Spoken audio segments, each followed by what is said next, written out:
Demon Emperor Chapter 572 hanggang 573. Nagpapatuloy.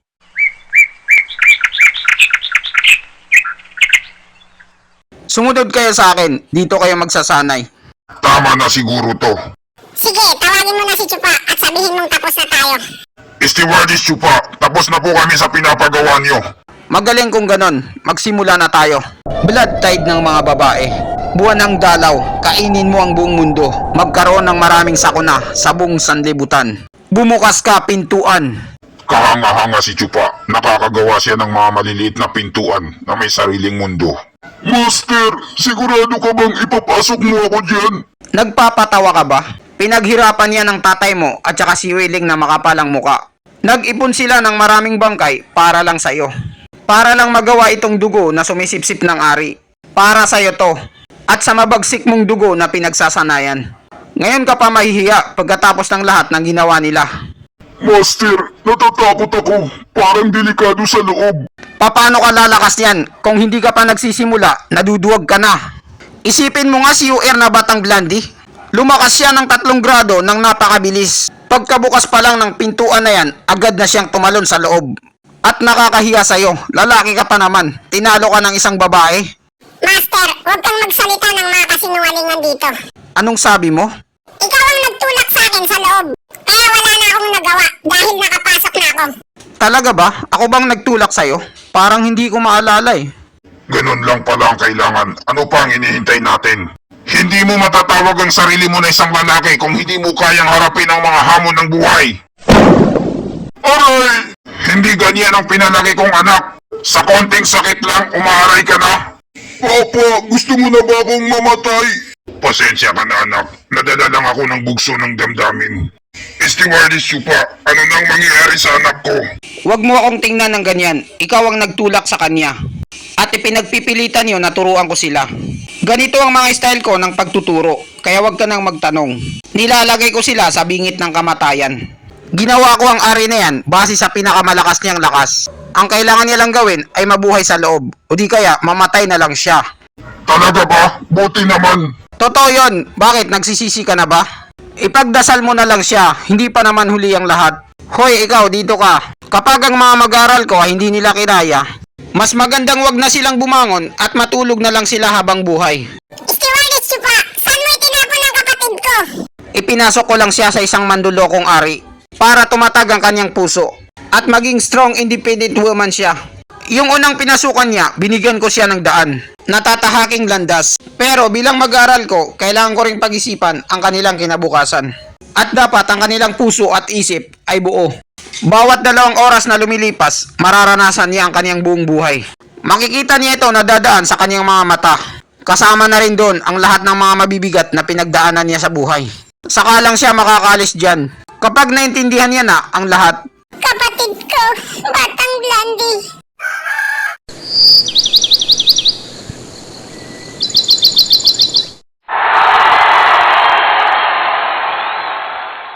Sa wakas, magsisimula na rin ulit ang paligsahan pagkatapos ng 3 buwan. Nakakalungkot isipin. Wala na si single mom sa piling ko. Ang 5 nanalo, si Willing na makapalang mukha, Kuilang na may itim na kalbo, Liso, Pandian, at saka si Biansan. Pumunta na kayo dito sa harap. Napansin kong parang may kulang sa mga kalahok. Ano kaya ang ginagawa ng putangin ng matanda na to? Bakit hindi nakasali dito si Negrong Guiho? Ibinibigay niya na ang pwesto ng kanyang mag-aaral. Dahil siguro kay Chupa, masyado silang natakot. Kaya hindi niya pinasali ang kanyang mag-aaral. Baka mabalian ng buto. Mga kupal, maghula-hula lang kayo dyan. Hindi ko sasabihin sa inyo ang totoo.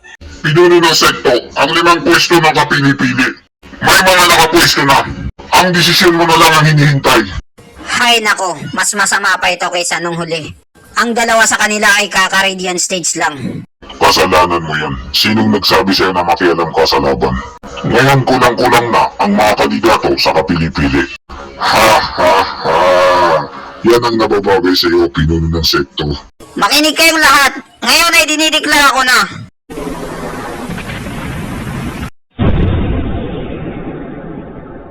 Teka muna, pinuno ng sekto!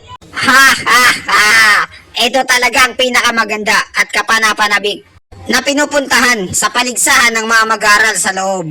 Putang ina, ito na naman sila.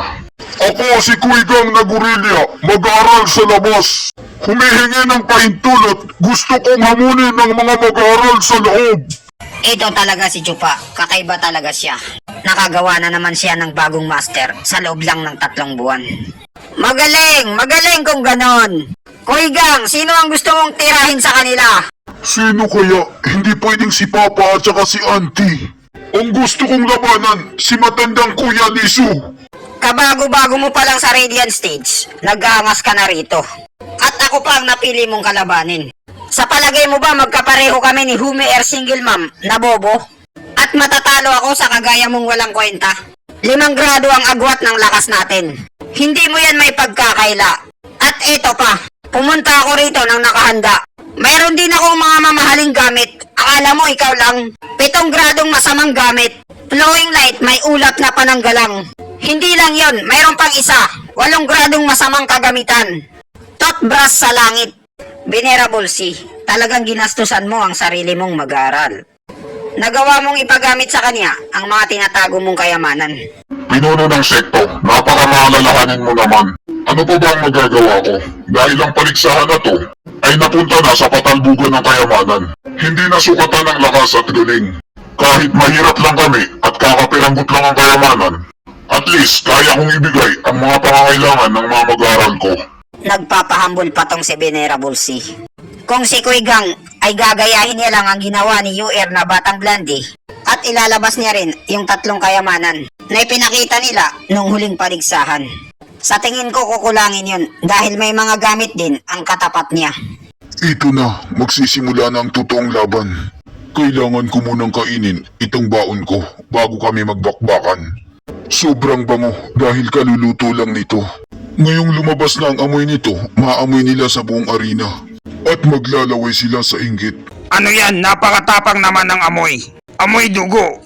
9 na gradong gamot na malupitong dugo yan. Tama kayo, ito nga ang gamot na dugo ni Malupiton. Kayang-kaya niyang palakasin ang daloy ng dugo ng katawan ko ng ilang beses. Sa madaling salita, high blood. Kahit 1 grado lang ako ng Radiant Stage, gamit ang gamot na to, magkakaroon ako ng lakas na katulad sa 3 grado ng Radiant Stage. Ang pait ng lasa, wala man lang flavors. Ngayon, ipapakita ko sa iyo kung gaano kalakas ang tinatawag nilang Super Saiyan.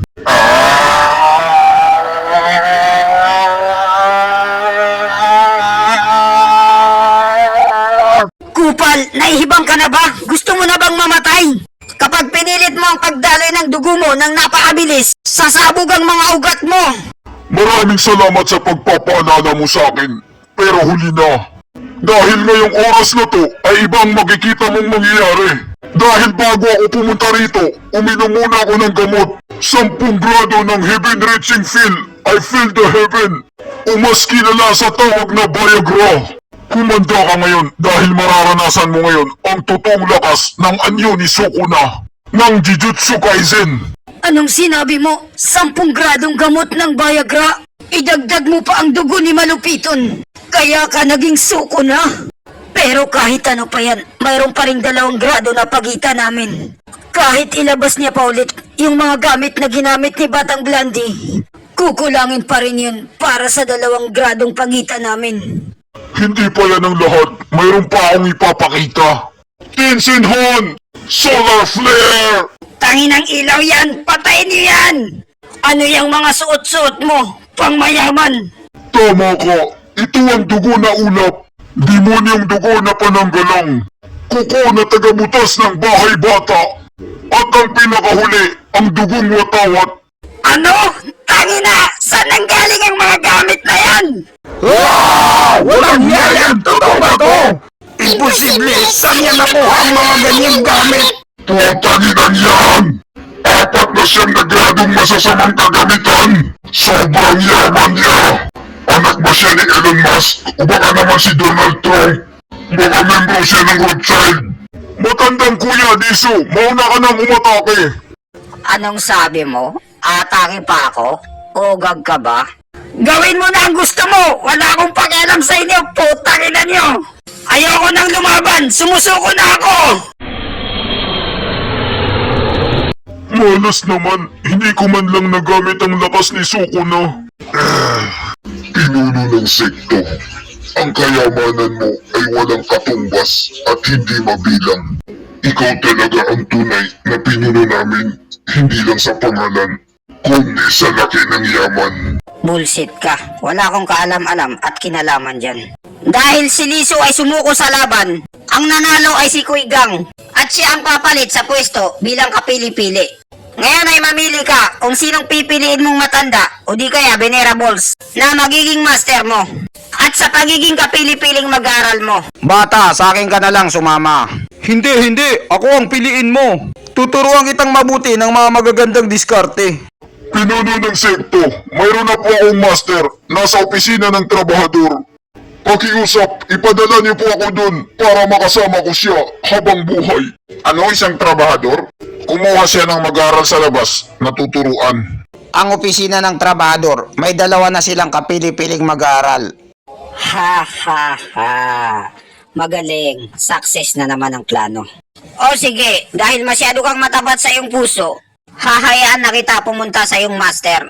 At saka teka lang, pakisabi na lang sa pinakamamahal mong master. Marami pala siyang mga magagandang kagamitan. Sabihin mo sa kanya na igawa rin ako ng gaya ng sayo.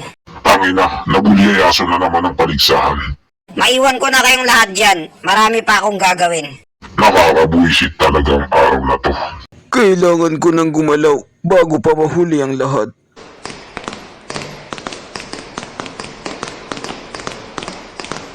Pinuno ng sekto, patungkol sa pagpili ng kapili-piling mag-aaral. Ilang beses na kayong natatalo sa mga mag-aral sa labas. Sa tingin mo, karapat-dapat pa ba sila na gawing kapili-piling mag-aral?